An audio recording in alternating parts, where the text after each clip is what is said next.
بسم اللہ الرحمن الرحیم اللہم صلی علی سیدنا محمد وآلہ وصحبہ اہل بیت اجمعین۔ حضرت پیر طریقت خواجہ پیر سید محمد اسماعیل شاہ صاحب بخاری رحمۃ اللہ تعالی علیہ المعروف کرما والے سرکار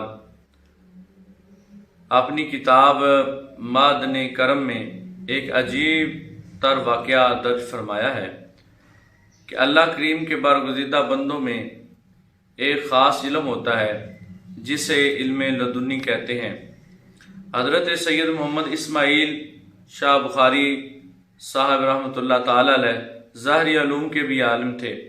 آپ فرماتے ہیں کہ ایک صحابی کے ہاں سیاہ فام یعنی کالے رنگ کا بچہ پیدا ہوا تو دونوں میاں بیوی کا رنگ جو تھا، دونوں میاں بیوی کا رنگ سفید تھا۔ صحابی کو شک گزرا کہ یہ میرا بیٹا نہیں ہے۔ بیوی نے عرض کیا کہ اس کا فیصلہ جناب رسول مکرم صلی اللہ علیہ وآلہ وسلم سے کروا لیتے ہیں۔ دونوں میاں بیوی اپنے بیٹے کو نبی پاک صلی اللہ علیہ وآلہ وسلم کی بارگاہ مقدسہ میں لے کر حاضر ہوئے اور عرض کیا، یا رسول اللہ صلی اللہ علیہ وآلہ وسلم، ہمارا یہ فیصلہ ذرا فرما دیجئے گا کہ یہ ہمارا بیٹا ہے۔ ہم دونوں میاں بیوی کا رنگ جو سفید ہے اور یہ جو ہمارا بیٹا ہے اس کا رنگ کالا ہے۔ میرے خاوند کو اس کے کالے ہونے کی وجہ سے مجھ پر شک ہوا ہے کہ یہ میرا بیٹا نہیں ہے، تو لہٰذا یا رسول اللہ صلی اللہ علیہ وآلہ وسلم آپ ہمارا فیصلہ فرما دیجئے۔ اتنی بات کرنے کے بعد جب وہ دونوں افراد خاموش ہوئے، نبی پاک صلی اللہ علیہ وآلہ وسلم کی خدمت اقدس میں حضرت امام حسن علیہ السلام تشریف فرما ہوئے۔ جب حضرت امام حسن رضی اللہ تعالی عنہ تشریف لا رہے تھے تو اس وقت آپ اس کالے بچے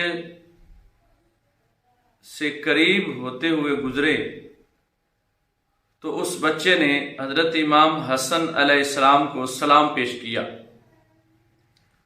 جب سلام پیش کیا تو نبی پاک صلی اللہ علیہ وآلہ وسلم نے ارشاد فرمایا، آپ کا فیصلہ ہو گیا ہے۔ تو انہوں نے عرض کیا، یا رسول اللہ ہمارا فیصلہ کیسے ہوا؟ تو نبی پاک صلی اللہ علیہ وآلہ وسلم نے فرمایا، اگر یہ نو مولود بچہ نطفہ حرام ہوتا، یعنی اگر یہ بچہ حلالی نہ ہوتا، حرامی ہوتا، تو کبھی بھی میری اولاد کا احترام نہ کرتا اور سلام نہ کرتا۔ یہ شان ہے خانوادہ اہل بیت اطہار کی۔ اور بعد میں حضرت امام حسن علیہ السلام نے اس بچے کے منہ پر اپنا مقدس ہاتھ پھیرا۔ بس امام علی مقام حضرت امام حسن علیہ السلام کے مبارک ہاتھ کا لگنا تھا، اس کا چہرہ اور اس کا رنگ سفید ہو گیا۔ اس میں دو باتیں ہیں۔ پہلی بات تو یہ ہے کہ اہل بیت اطہار کا احترام ادب کرنے کے لیے حلال خون کا ہونا ضروری ہے، کیونکہ آج بہت سارے احباب اہل بیت سادات کرام کا احترام کرنے سے گریزاں ہیں کہ ہم ادب نہیں کریں گے، لیکن ادب خون کے اصل ہونے کی وجہ سے ہوتا ہے، کیونکہ نبی پاک صلی اللہ علیہ وسلم نے فرمایا کہ اگر یہ بچہ نطفہ حرام ہوتا تو میرے بچے کا، میرے اہل بیت کا احترام نہ کرتا اور سلام نہ کرتا۔ دوسری اس میں بات یہ ہے کہ امام حضرت حسن علیہ السلام کا ہاتھ لگنے سے اس کا چہرہ اور اس کا بدن سفید ہو گیا، جیسا کہ ان کے والدین کا تھا، تو بچے کا بھی رنگ اپنے والدین کی طرح ہو گیا۔ یہ آپ کے ہاتھ مبارک لگنے کی ایک کرامت ہے کہ آپ کے دست شفقت سے اس کا رنگ سفید ہو گیا۔ حضرت ابن عباس رضی اللہ تعالی عنہ حضرت امام حسن اور حضرت امام حسین علیہ السلام جب کسی سواری پر سوار ہوتے تو سوار ہونے لگتے تو حضرت عبداللہ بن عباس رضی اللہ تعالی عنہما رکاب پکڑ لیتے۔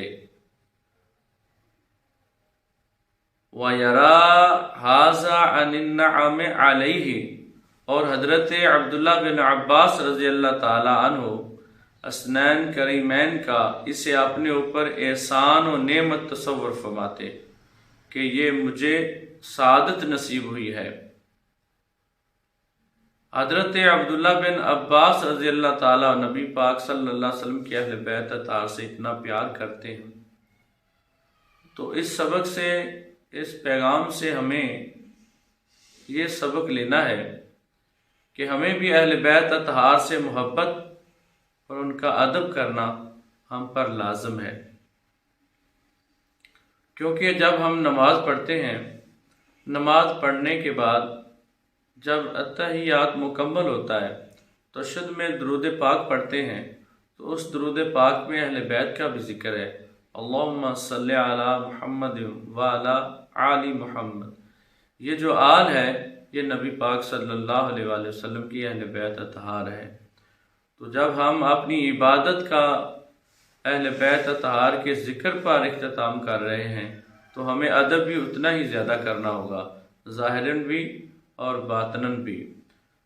اور ہمارے دل میں اہل بیت اطہار کی محبت ہوگی، یقیناً جب اہل بیت کی محبت ہوگی تو اہل بیت اطہار خوش ہوں گے، جب نبی پاک صلی اللہ علیہ وسلم کی اہل بیت خوش ہوں گے تو یقیناً نبی پاک صلی اللہ علیہ وسلم کی ذات بھی خوش ہوں گے۔ اللہ تعالی ہمیں نبی پاک صلی اللہ علیہ وآلہ وسلم اور نبی پاک صلی اللہ علیہ وسلم کی اہل بیت سے محبت کرنے کی توفیق عطا فرمائے۔ وما علینا۔